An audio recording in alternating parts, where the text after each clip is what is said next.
नमस्कार, चौपाल चर्चा कार्यक्रम में आपका स्वागत है। मैं हूं आपके साथ सौरभ शर्मा। किसान भाइयों, चौपाल चर्चा कार्यक्रम आपका अपना कार्यक्रम है जिसमें हम गांव-गांव जाते हैं, चर्चा करते हैं सरकारी योजनाओं की, किस तरीके से हमारे किसान भाई योजनाओं का लाभ ले रहे हैं। आपको बता दें, इस वक्त हम मौजूद है राजस्थान के जिला अजमेर में। जो अजमेर है, इसको राजस्थान का दिल कहा जाता है। आपको बता दें, इस वक्त हम मौजूद है अन्ना सागर। जो पीछे आप देख रहे हैं लेक है, ये अन्ना सागर लेक है, ये अजमेर में पड़ता है। आइए चलिए हमारे साथ। जैसे कि हमने आपको कहा था कि हम आपको गांव में लेकर चलेंगे, हमारी जो चौपाल है वो सज चुकी है। जोरदार तालियों के साथ कार्यक्रम की शुरुआत करते हैं। इस वक्त हम मौजूद है गांव मांगलियावास में, जिसका जिला पड़ता है अजमेर। आपको बता दें, आज हम बात करेंगे मोटा अनाज के बारे में, साथ ही साथ हम बात करेंगे प्रधानमंत्री फसल बीमा योजना के बारे में।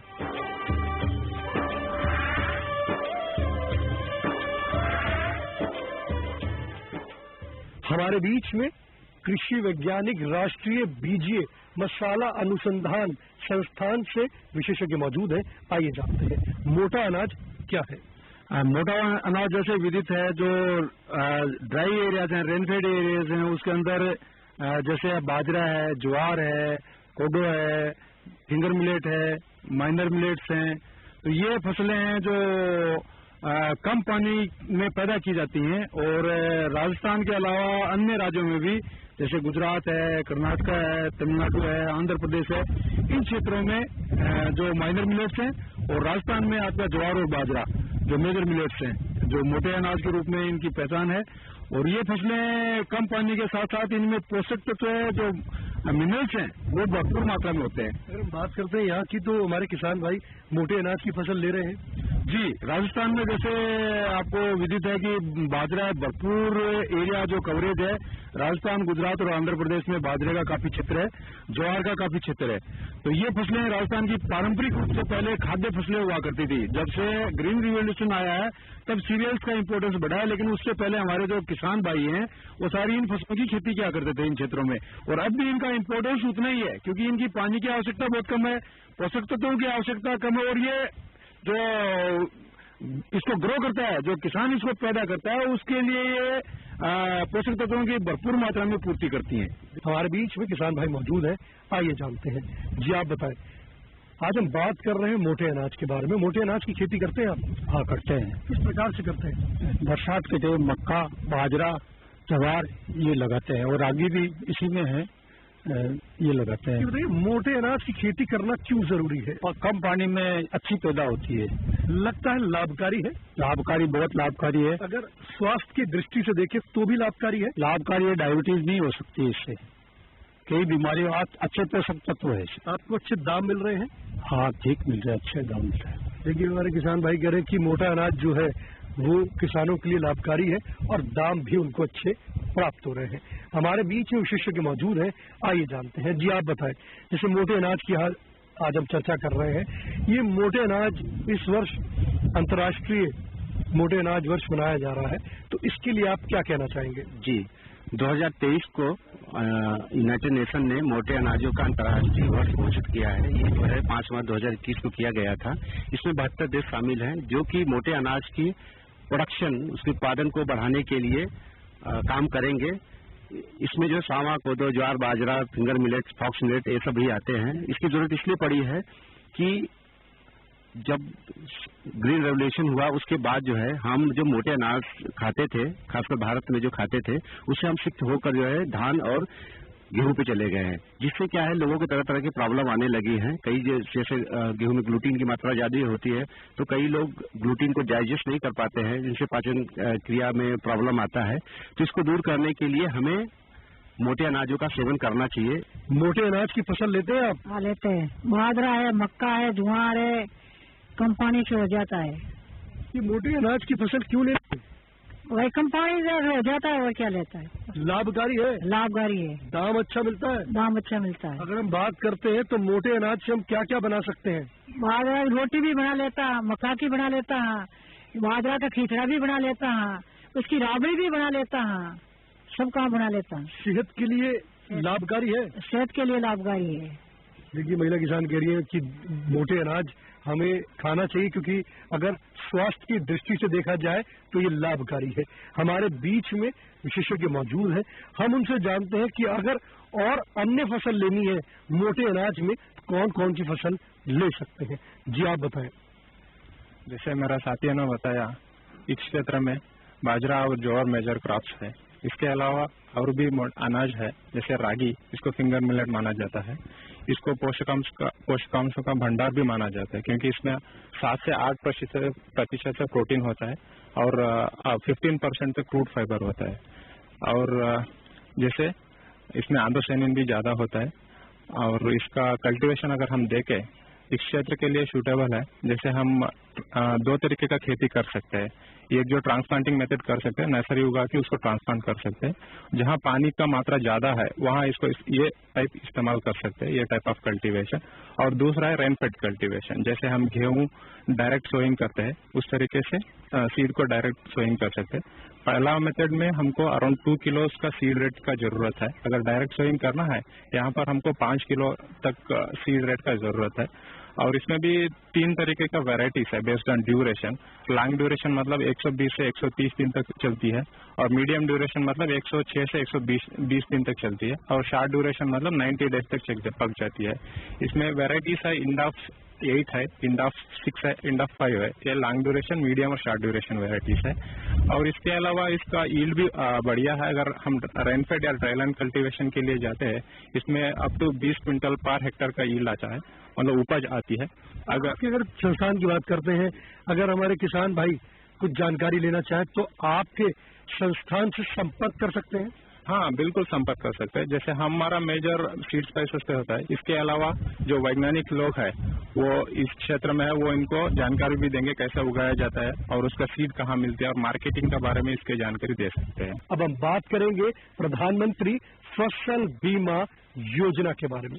हमारे बीच में राष्ट्रीय बीजीय मसाला अनुसंधान संस्थान के विशेषज्ञ, आइए जानते हैं। जी आप बताएं, प्रधानमंत्री फसल बीमा योजना क्या है। जैसा कि आप सब जानते हैं कि कृषि एक जोखिम भरा व्यवसाय है, और इस जोखिम को किसानों पर कैसे भार कम हो, इसके लिए सरकार अलग अलग योजनाएं लेके आ रही है। और जो उत्पादन जोखिम है, सबसे बड़ा जोखिम, उसको कम करने के लिए जो फसल बीमा योजना है वो बहुत महत्वाकांक्षी योजना है, जिसमें किसान अपने जोखिम को कम कर सकते हैं। जैसा कि अपन जानते हैं कि भारत में सन 70 के बाद बहुत सी बीमा योजनाएं आती जाती रही है, लेकिन 2016 में प्रधानमंत्री फसल बीमा योजना जो नई शुरू हुई है, ये जो आपके उत्पादकता में जो नुकसान हो रहा है सीधा सीधा उस पर आधारित है, जो किसानों के लिए ज्यादा लाभदायक है। इसमें जो किसान खरीफ, रबी और जितनी भी व्यावसायिक फसलें सबका बीमा करवा सकता है। और इसमें जो ऋणी किसान को छोड़ के जो गैर ऋणी किसान है और जो मतलब व्यावसायिक उत्पादन कर रहे हैं, वो भी अपनी फसलों का बीमा करवा सकते हैं। देखिए, किसान भाई कह रहे हैं कि प्रधानमंत्री जो फसल बीमा योजना है वो अच्छा है, वो लाभकारी है। हमारे बीच में और भी किसान भाई मौजूद हैं, आइए जानते हैं। जी आप बताएं, फसल का बीमा कराते हैं आप। जी हाँ। फसल का बीमा कराना क्यों जरूरी है। फसल का बीमा जरूरी ऐसे है कि फसल खत्म हो जाती है तो उसका मुआवजा मिलता है, तो फायदा लायक होता है। इस वास्ते आपने फसल का बीमा कराया सर। आपको इससे लाभ मिला। फसल खराब हुई थी, मुआवजा मिल गया। देखिए, हमारे किसान भाई कह रहे हैं कि उनकी फसल क्षतिग्रस्त हुई और उससे उनको मुआवजा भी मिला। अगर अपन राजस्थान या विशेषतः अजमेर जिले की बात करें तो हमारे यहाँ 15 फसलों का बीमा होता है। जो खरीफ के मौसम में 9 फसलें हैं, और जो रबी सीजन में अगर बात करें तो अपन 6 फसलों का बीमा होता है। और इसमें मैं किसान भाइयों को बताना चाहता हूँ कि जैसे जिला में अगर आप देखें तो 54,000 रुपये प्रति हेक्टेयर तक का बीमा इस योजना के अंतर्गत होता है। इसमें मूंगफली और सरसों जो मुख्य तिलहनी फसलें बात करें तो उनका 70,000 से ज्यादा तक का बीमा सरकार इसमें करती है।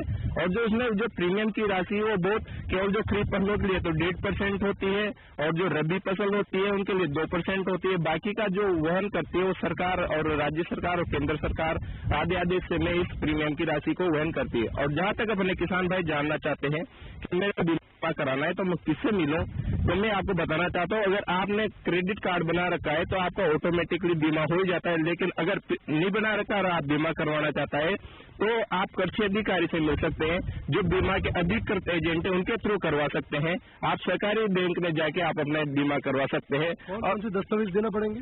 अगर आपको जैसे बीमा करवाना तो उसके लिए आप तो एक तो आपका आधार कार्ड बहुत जरूरी है, और आपका जो जमीन की नकल है जमाबंदी वो आपको देनी पड़ेगी, और इस जो आपका जो बैंक में जो खाता है, जो बैंक की पासबुक है उसकी फोटोकॉपी आपको उसमें देनी पड़ेगी, जो बहुत जरूरी है। क्योंकि जो ऑलरेडी जो ऋणी किसान है उनका तो सब डॉक्यूमेंट्स होते हैं, लेकिन जो गैर ऋणी किसान है, जो बटाईदार किसान है, जो दूसरी जमीन बटाई पे लेके फसल करे वो बीमा करवाना चाहते हैं, तो उसको बटाई का एक जो प्रमाण पत्र होता है उसमें दोनों उसके मालिक और जो बटाई करता है दोनों के साइन होके वो डॉक्यूमेंट्स भी आपको बीमा कंपनी को देना पड़ेगा।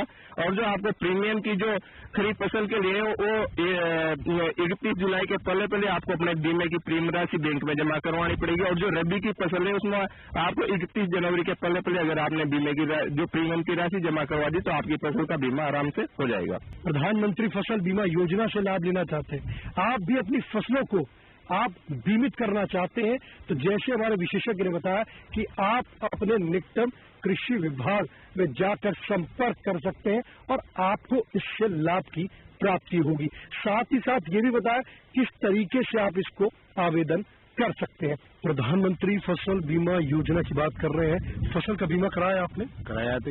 ये बताइए फसल का बीमा आपने क्यों कराया? ज्वार बाजरा के लिए और मूंगफली के लिए, सब कुछ जानकारी के लिए, सब कुछ। किसी समय से करा रहे हैं? हो गया काफी तरह हो गया। पहले जब बीमा नहीं कराते थे तो क्या होता था? हमारी सब फसल में हो जाती थी, इसलिए फसल खराब हो जाती थी, इसलिए कराया था। तो पहले जब फसल खराब हो जाती थी तो उसकी भरपाई कैसे होती थी? आपको किसी साहूकार से पैसा लेना पड़ता था? बिल्कुल लेना पड़ता था। पर अगर आज की स्थिति की बात करते हैं तो साहूकार से पैसे लेने की जरूरत तो नहीं पड़ती? नहीं, बिल्कुल फसल से बढ़िया हो जाती थी। तो आपको पहले जो साहूकार से पैसे लेने पड़ते थे अब नहीं लेना पड़ता है। बिल्कुल। इसके लिए आप माननीय प्रधानमंत्री जी को धन्यवाद देना चाहते हैं? धन्यवाद प्रधानमंत्री को, ताली में आगे स्वागत है। पर आज की स्थिति की बात करते हैं तो हमारे किसान भाई कह रहे हैं उनका जीवन जो है वो खुशहाल हो गया है, क्योंकि उनके पास है प्रधानमंत्री फसल बीमा योजना। सर ये बताइए, अगर हम आपके संस्थान की बात करते हैं, संस्थान किसानों को किस तरीके से ट्रेनिंग दे रही है और लाभ की प्राप्ति करवा रही है? किसान भाइयों के लिए अलग अलग स्कीम के तहत, जैसे राज्य सरकार के द्वारा भी प्रपोजल आते हैं हमारे पास ट्रेनिंग के लिए, और हमारे संस्थान के भी प्रोग्राम हैं, और अलग अलग स्कीम में हमारे जो डिमोस्ट्रेशन है, फ्रंटलाइन डिमोस्ट्रेशंस हैं, उनके द्वारा हम किसानों को लाभान्वित करते हैं। उसमें उनके खेत में जाकर हम डिमोस्ट्रेशन लगाते हैं, टेक्नोलॉजी के बारे में बताते हैं सारा, और किसान भाई संस्थान में जो प्रशिक्षण कार्यक्रम होते हैं उसमें पार्टिसिपेट करके अलग अलग तरीके की जो तकनीकें हैं उनके बारे में, जो नवाचार हैं उनके बारे में सीखते हैं, और उससे डायरेक्ट बेनिफिट है वो किसान भाई हमारे संस्थान के द्वारा ले सकते हैं। अभी जैसे आप जानते हैं कि अजमेर जिले के लिए जो डेट पाम कल्टीवेशन है, खजूर की खेती है, उसके बारे में टारगेट आए हुए हैं। किसानों को ज्यादा जानकारी नहीं है, तो वो टारगेट अपनी फाइल है ऑनलाइन लगाएं और उसका भी लाभ किसान भाई ले सकते हैं। देखिए कितनी अच्छी जानकारी दी हमारे विशेषज्ञ ने। तो आप भी दिए गए नंबर पर संपर्क कर और लाभ की प्राप्ति कर सकते हैं। ये हमारे विशेषज्ञ ने आपको बताया किस तरीके से आप अपनी फसल का बीमा करा सकते हैं। तो आप अपने निकटम कृषि विभाग में जाकर संपर्क कर लाभ की प्राप्ति कर सकते हैं।